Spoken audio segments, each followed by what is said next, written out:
I held the envelope tightly in my hand, my fingers trembling, not from fear, but from the fury that had been building for decades. My mother's voice echoed in my memory. "You cannot afford it. Don't embarrass us." Yet here I stood outside the grand dining hall, watching the staff greet me by name as if I were royalty. Little did they know, the key to this very banquet, the hotel, the floor, the celebration, was mine.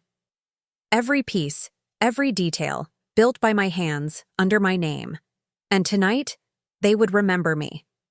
If you've ever been underestimated, ignored, or dismissed by the people who should have loved you most, this story is for you. Hit that like button, subscribe, and stay with me as we dive into a tale of patience, power, and perfectly orchestrated revenge. By the end, you'll feel the satisfaction of justice served. I remember every detail of that morning. The way the sun hit the marble floors, the smell of freshly polished brass, and the sound of my father's laughter echoing through the dining hall. My mother had called me the night before, her tone sharp, almost rehearsed. "Don't come to your father's birthday.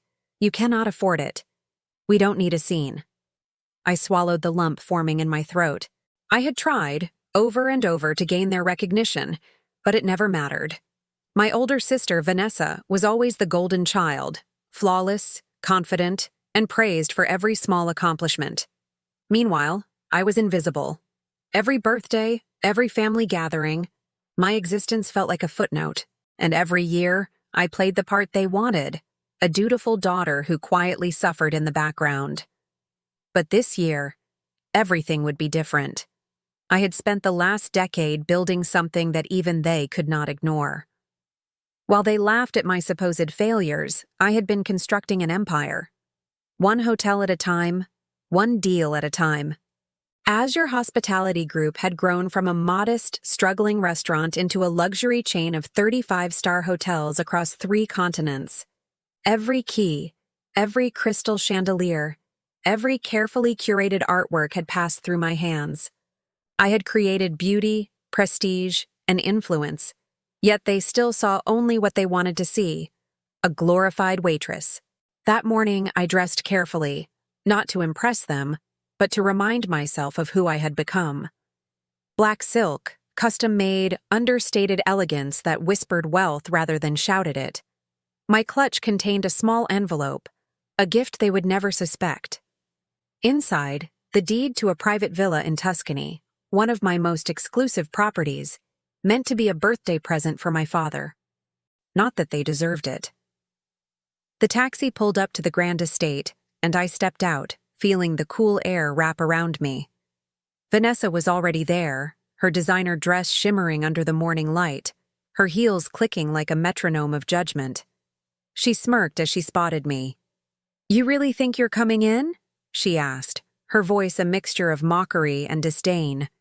I held her gaze steadily, refusing to betray even a flicker of hesitation. "Yes," I said simply. Mom appeared behind her, adjusting her pearls as if to remind the world of her authority. "We discussed this. You cannot come," she said, the words dripping with finality. I smiled faintly, though my heart thudded like a drum. "I brought a gift," I said, holding up the envelope, my fingers steady now despite the emotions threatening to break loose. Vanessa laughed, a cruel, practiced sound. "Oh, what is it? A gift card to Olive Garden? Did you scrape together tips from your restaurant?" I did not flinch. I had anticipated this. She had no idea who I truly was, no idea the empire I controlled, no concept that the lease agreements she bragged about securing for her firm came from my own buildings. Everything she thought she knew about me was a lie, and it had been intentional. I had let them underestimate me for years. The tension thickened as the staff opened the glass doors behind us. Each one greeted me by name, perfectly, effortlessly, with a respect that Vanessa and my mother had never afforded me. A thrill ran through me, not from arrogance, but from a long-awaited sense of justice. I remembered every birthday where I sat quietly, watching Vanessa be praised while I remained invisible, every comment about how I needed to try harder, Every whispered conversation about how I would never amount to anything had fueled this moment. And now, I had the power to reclaim every inch of dignity they had denied me. "Actually," I said, my voice calm yet resonant, "I think I'll stay." Their eyes widened. Mom clutched the door frame. Vanessa's smirk faltered. And for the first time in decades, I felt them hesitate. I did not need to raise my voice. The authority emanated from me naturally, from years of proving myself outside their narrow definitions of success. Owen, my head of security, stepped out, impeccably dressed, with perfect timing. "Is everything all right, Madam CEO?" he asked politely, the question carrying an unspoken assertion.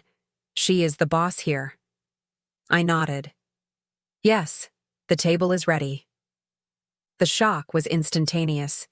Vanessa's face turned pale, and my mother's hand trembled on the brass handle. Every assumption they had about me, every attempt to diminish me, collapsed under the weight of reality. I owned the entire floor, every dining hall, every staff member. They all answered to me. The irony was delicious, palpable. I took a slow step inside, the marble cool beneath my feet, the chandeliers casting a warm glow. The staff straightened in unison, each greeting me with genuine respect, a recognition that had been denied for years. Vanessa's designer clutch slipped from her hands. Mom blinked rapidly, attempting to reconcile decades of underestimation with the undeniable truth standing before her. I handed my father the envelope. "Happy birthday," I said softly. "I hope you enjoy this gift." The deed to the Tuscan villa was more than a property. It was a statement. Every brick, every contract, every hotel I had painstakingly built now stood as evidence of my competence, my resilience, and my right to be recognized. My family was silent. Shock, disbelief, and a twinge of shame painted their faces.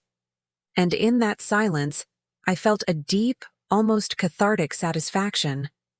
I had reclaimed the respect that had been denied to me for too long, not through confrontation or anger, but through patient, deliberate mastery of my own destiny. The moments after stepping into the Grand Azure were electric. Every eye in the lobby lingered a fraction longer than necessary. The staff's subtle nods of acknowledgement, the whispers among guests, the faint clink of crystal glasses, it all reverberated like a symphony I had composed and now conducted with quiet authority.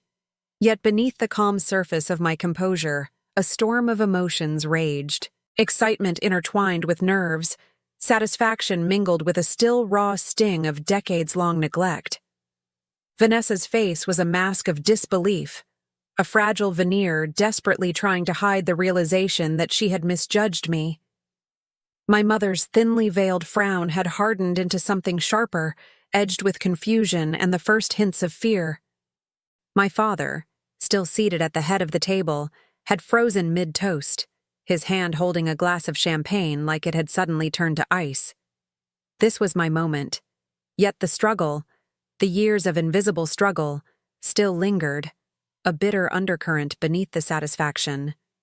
I walked past the intricately inlaid marble floors, feeling their smooth coolness beneath my heels. Each step reminded me of the countless times I had walked away from my family's dismissive remarks, the bitter dinners where my presence was tolerated but never celebrated.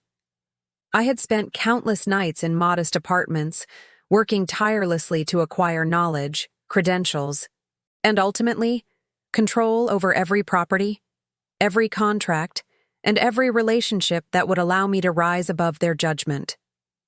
How easily they had underestimated me, I thought, a faint smile curling my lips. All these years, and they still believed their golden child would succeed while I floundered. Vanessa, ever the perfectionist, stepped in front of me, attempting to block the passage to the private elevator. "You're not supposed to be here. This is our family celebration, not a business meeting," she said, her voice low, almost trembling as if the facade of control she wore so flawlessly for years was finally cracking. I paused, letting her words hang in the air. My mind cataloged the subtleties in her tone, the slight quiver betraying panic, the hesitation that revealed her awareness of the truth. "I am here for my father's birthday," I said calmly, each word deliberate. "And I am also here as the owner of this establishment, the curator of this celebration, and the architect of every detail you see." Her jaw tightened. My mother, still clutching her pearls, interjected, her voice a sharp whip against the elegance of the hall. "Ellie, you cannot—" "Call me Eleanor," I corrected gently but firmly. The room seemed to shift around my words. There was power in claiming the name I had earned for myself, power in asserting identity beyond their narrow definitions of approval. My heart pounded, not with fear, but with a controlled, electrifying anticipation. I had built this moment carefully, meticulously, a culmination of years of planning and patient effort. And yet, there remained the lingering sting of the countless small humiliations I had endured at their hands, the whispered comments at school events, the dismissive tones during family dinners, the subtle but constant comparisons to Vanessa. They had shaped me, yes, but they had also blinded themselves to the woman I had become. As we approached the private elevator, the tension thickened. Vanessa's attempt to intercept me faltered as Owen, ever loyal and discreet, stepped silently beside me. His presence was a shield and a reminder of the infrastructure I had built around my success. People who knew the truth and respected it, who anticipated every contingency. "Madam CEO," he said quietly, "your private floor is ready.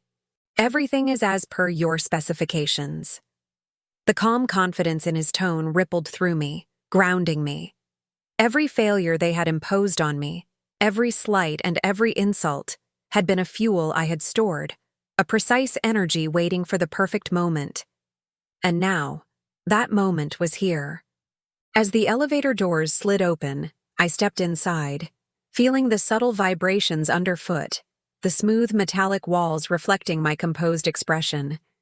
Vanessa hesitated, her designer shoes hovering just outside the threshold, the social etiquette she had once wielded with authority, now powerless against the reality of my position. I pressed the button for the VIP floor, the one I had personally designed. The art, the furniture, the lighting, every element selected to evoke elegance, control, and exclusivity. With each passing second, I felt the satisfaction of anticipation, the thrill of watching them reconcile decades of underestimation with a reality they could no longer deny.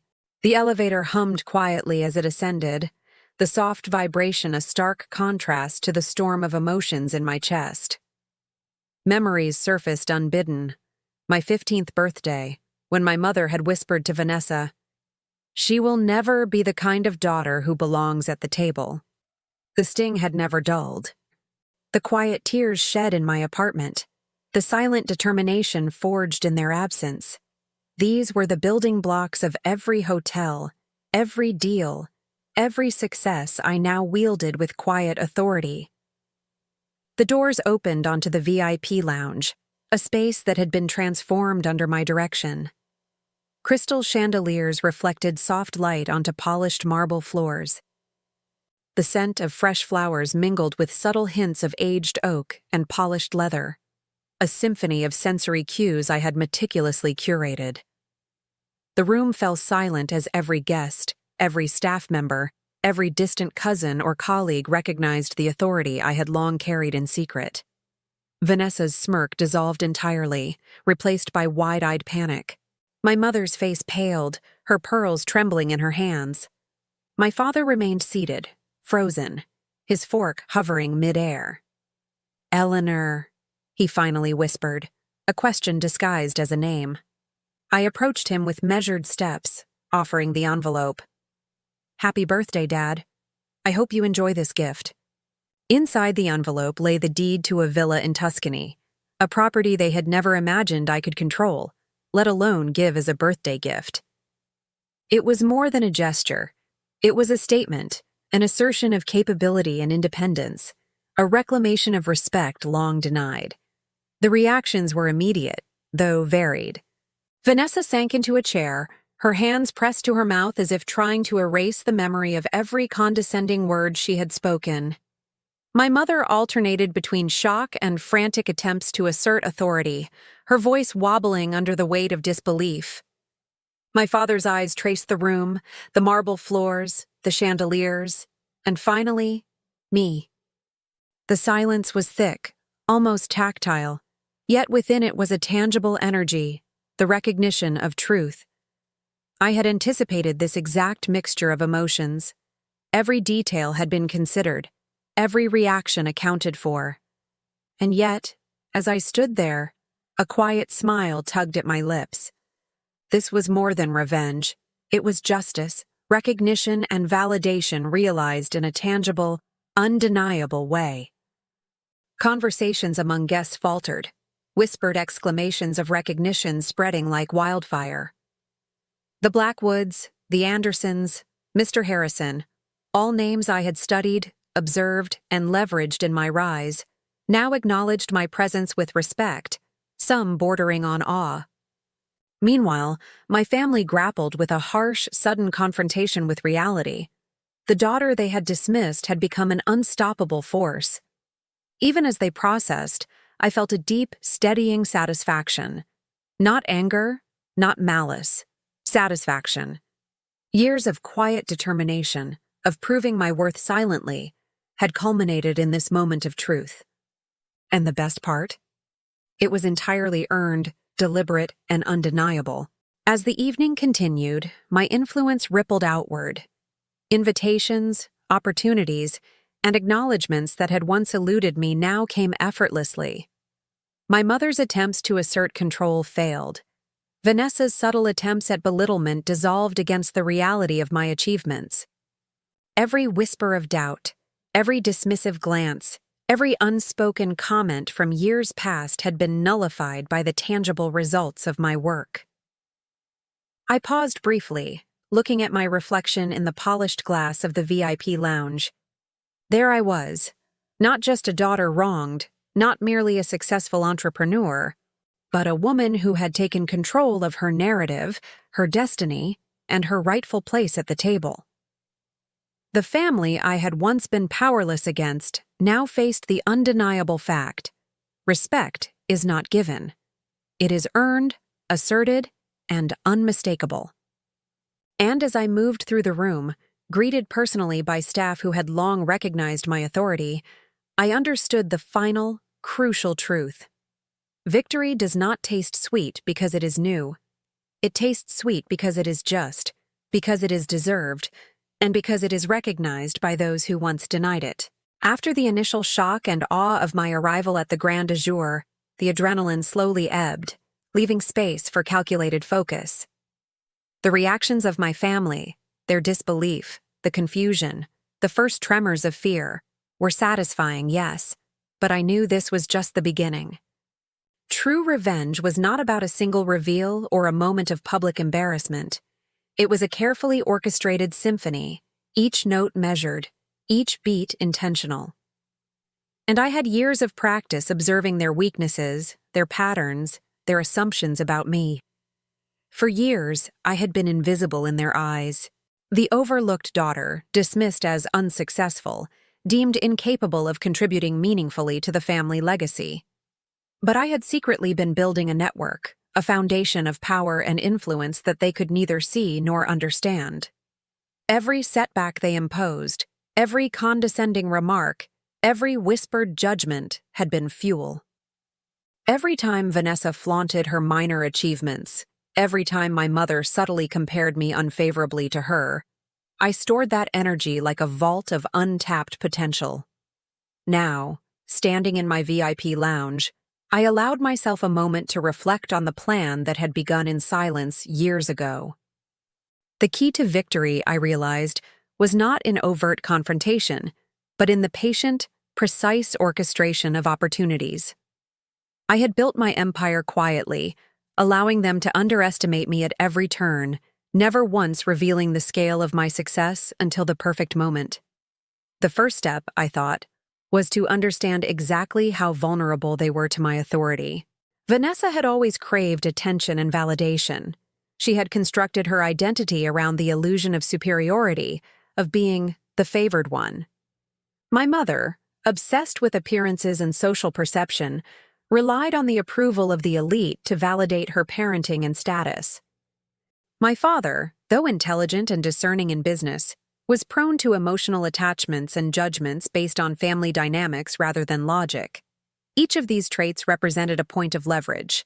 I began by mapping their routines, their circles, their expectations. Vanessa's work involved securing clients who were constantly striving to impress. Any misstep on her part could be magnified and exploited subtly. My mother's social influence depended on her ability to project an image of a harmonious family. Exposing discrepancies would destabilize that carefully curated persona. My father, always striving for a legacy, would be most affected by a direct challenge to his perception of who controlled value in the family and the world. I retreated to my private office, a room I had designed for strategic thinking, far above the hotel's bustling floors.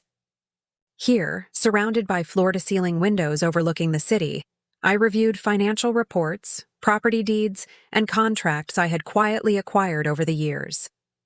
Every lease, every investment, every strategic alliance I had secured without their knowledge now became a tool in my plan. Each document was a piece of a puzzle that would reveal the reality of my power in ways that could not be dismissed. Revenge is not mere reaction. It is precision, I reminded myself. It is about demonstrating control over the narrative and the environment, ensuring that those who doubted you understand the consequences of their assumptions. My first task was to establish leverage over Vanessa. She had grown complacent in her position as golden child, believing her minor accomplishments outweighed my potential. I began by subtly redirecting her attention in ways that would reveal her dependence on my influence. Invitations to exclusive events, potential client meetings, and property negotiations were all carefully orchestrated. Each instance was crafted to make her realize that her success had quietly been enabled by my resources she had dismissed as insignificant. Next came my mother. Her obsession with social perception was both a weakness and a weapon.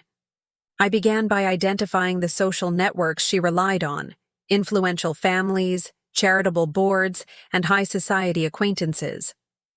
By quietly aligning myself with these circles, establishing connections, and gaining invitations under the guise of professional engagements, I created a scenario where her authority and influence would be subtly undermined. Each dinner, each meeting, each conversation would serve as a reminder that her perception of control over family and social reputation was no longer absolute. As for my father, the approach was more nuanced. His respect for business acumen and tangible results meant that the revelation of my true achievements would be the most impactful. But I needed to ensure that he experienced it not just intellectually, but emotionally. The ideal setup would allow him to confront the reality of my success in a context that highlighted the contrast between his assumptions and the truth. With the strategies outlined, I turned to logistics. Dates, venues, timing, and contingencies all required meticulous planning. The villa in Tuscany, a hidden gem I had acquired years ago, became a centerpiece of the ultimate reveal. The Grand Azure itself, my creation, would serve as the stage where every element converged: staff loyalty, guest alignment, and even the subtle manipulation of social perception would be orchestrated to perfection. The psychological aspect of this plan was equally critical. I needed them to experience the full spectrum of emotions: confusion, disbelief, anxiety, and finally, recognition. The emotional resonance was essential. Without it, the narrative would lack impact. I envisioned Vanessa's gasp, my mother's faltering explanations, my father's stunned silence, but more importantly, I envisioned the satisfaction that would surge through me as each element unfolded exactly as anticipated. To ensure precision, I enlisted a few trusted allies within my organization. Owen, my head of security and a longtime confidant, would manage access and timing. Rachel, my executive assistant, would coordinate communication with staff, ensuring that each greeting, Each acknowledgement reinforced my presence and authority. Every participant was briefed not with the reason, but with their role. Subtle acknowledgement, seamless service, and unobtrusive support of the plan. I also considered contingencies. Family members, unpredictable in their reactions, could attempt to undermine the plan, resist the narrative, or create unforeseen disruptions. Each scenario was addressed. Vanessa might attempt to assert authority through social confrontation, my mother could seek to isolate me, and my father might react emotionally rather than logically. For each, I had a calculated response, timing, phrasing, and environmental control designed to maintain the flow and maximize impact. Late into the night, I reviewed my personal notes, detailing every conversation I would have, every subtle revelation, and every piece of evidence I would allow to surface. The villa deed, contracts, financial confirmations, all would be strategically introduced to create a crescendo of realization. It was not enough for them to know. They had to feel the weight of my achievements, the undeniable truth of my autonomy, and the error of their long-held assumptions. By the time I retired to my apartment, the strategy was solidified. The revenge I sought was not out of malice. It was out of a need for acknowledgement, respect, and the reclamation of a narrative that had been stolen from me. Every insult, every condescension, every overlooked birthday, and every slight had been transformed into motivation, a deliberate force driving me toward the ultimate revelation. Sleep was fitful, punctuated by visions of the evening to come. I imagined the reactions, played out dialogue in my head, and adjusted minor details. The thrill of anticipation was intoxicating, but beneath it was a steady current of clarity. I knew my purpose, my plan, and the inevitability of its success. The following morning, I began the final preparations. Invitations were quietly confirmed, the VIP floor meticulously checked, and the staff reminded of their critical roles. Every detail, from flower arrangements to menu selections, was reviewed with precision. Nothing was left to chance. The emotional stakes were immense, but so was my control. As the day progressed, I observed my family from a distance, noting their routines and expectations. Vanessa flitted between meetings and social calls, her focus entirely on maintaining appearances. My mother, preoccupied with arrangements for what she believed was a simple celebration, moved with an air of mild authority, entirely unaware of the storm about to upend her carefully maintained image. My father, still unaware of the full scope of my success, carried a faint pride in Vanessa's accomplishments, blind to the true scale of achievement already under my control. Each observation reinforced my confidence. The pieces were in place. The timing, the logistics, the psychological setup, all aligned perfectly. The plan was no longer theoretical, it was imminent. By the time they would realize the truth, it would be undeniable, irreversible, and deeply impactful. I allowed myself one final moment of reflection before the evening began. Revenge, I reminded myself, was not about cruelty. It was about recognition, justice, and reclamation. Every slight, every forgotten birthday, every dismissive comment was accounted for, not through anger, but through deliberate action. The culmination of years of patient strategy, meticulous planning, and unwavering determination was about to unfold. And when it did, my family would understand, in a way they never could through words alone. The depth of my resilience, the scale of my achievements, and the undeniable truth that I had always been more than they ever believed. The turning point was complete. The plan was ready. And as I prepared to step into the unfolding evening, a calm certainty settled over me. This time, they would remember, and I would finally claim the respect that had been withheld for far too long. The evening had arrived, and with it, the culmination of months, years, of careful planning. Every detail, from staff alignment to subtle social cues, had been meticulously orchestrated. The grand azure glimmered under the evening lights, its marble floors reflecting chandeliers I had chosen personally, and the scent of roses mingling with the aroma of gourmet dishes filled the air. Tonight my family would see what they had ignored, dismissed, or underestimated for far too long. I arrived at the entrance in a calm, deliberate manner, my black silk gown flowing perfectly, understated yet commanding attention. Vanessa and my mother were already there, the tension between them visible as they fussed over minor details and ensured that their social circles were impressed. My father, oblivious to the storm about to strike, stood nearby, glancing proudly at my sister while completely blind to the magnitude of the truth I carried. I took a deep breath and stepped forward. The familiar tingle of adrenaline ran through me, not fear, but clarity. Every moment of doubt I had endured over the years, the overlooked birthdays, the condescending remarks, the invisible achievements, had led to this precise, inevitable moment. The staff greeted me instantly. "Good evening, Miss Eleanor," Rachel, my executive assistant, announced, a quiet affirmation of my authority. Owen, my head of security, subtly nodded, ensuring a smooth entry.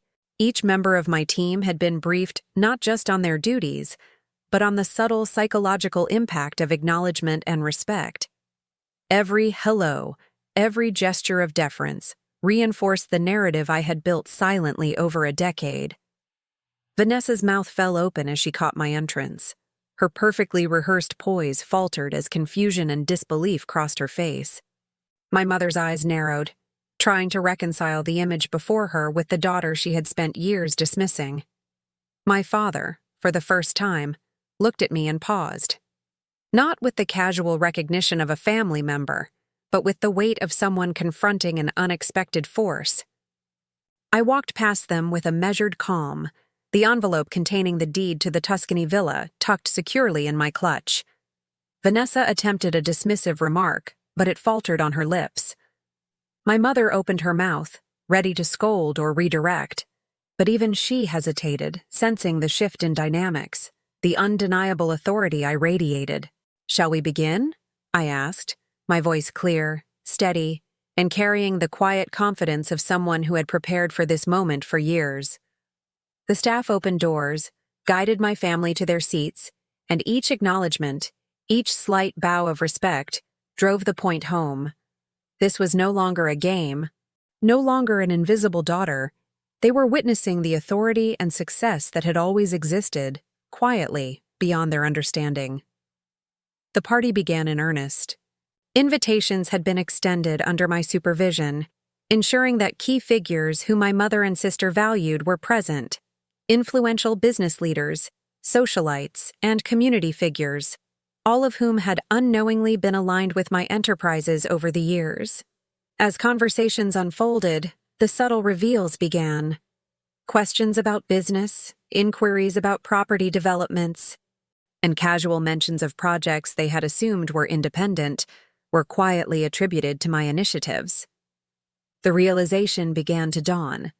Their social leverage, their networks, and their pride were intertwined with the empire I had built in silence.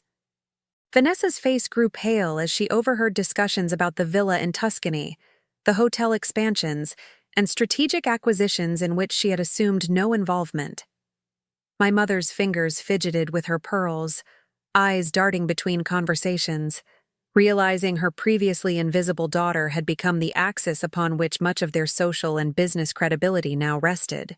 My father's hands tightened around his glass, the pride he had felt in Vanessa shifting uncomfortably as he began to reconcile the reality of my accomplishments. The moment of ultimate revelation came when I stood to address the room. My family watched, rapt with curiosity, tension visibly etched across every feature. "I realize there has been a misunderstanding about my role and achievements," I began, voice composed but carrying the resonance of years of pent-up emotion. "For years, I have been underestimated, dismissed, and ignored. Tonight, I invite you all to understand the reality of what has been quietly accomplished." I handed the envelope to my father, watching as his hands trembled slightly. "This is the deed to a villa in Tuscany, a property I acquired and manage personally, I said. It is my gift to you, a symbol not just of generosity, but of the success you doubted I could achieve. Gasps echoed across the room. Vanessa's fingers clenched around her glass, my mother's mouth opened without sound, and my father slowly set the envelope down, the weight of acknowledgement settling heavily on him. I continued, detailing strategic expansions, the network of properties I controlled, and the influence I had cultivated quietly over years. Every word was deliberate, measured to convey competence, independence, and authority. The climax of the evening arrived as I revealed the final pieces, contracts in my possession, deals that had been quietly secured, and investments that directly affected the very circles my mother and sister had believed they influenced. Each revelation was precise, undeniable, and public, leaving no room for denial. Vanessa's social standing and perceived influence crumbled subtly but completely. She realized, to her horror, that much of her success had been facilitated by systems I controlled. My mother's reputation for social dominance and control over family image was undermined as her carefully constructed narrative unraveled before their peers.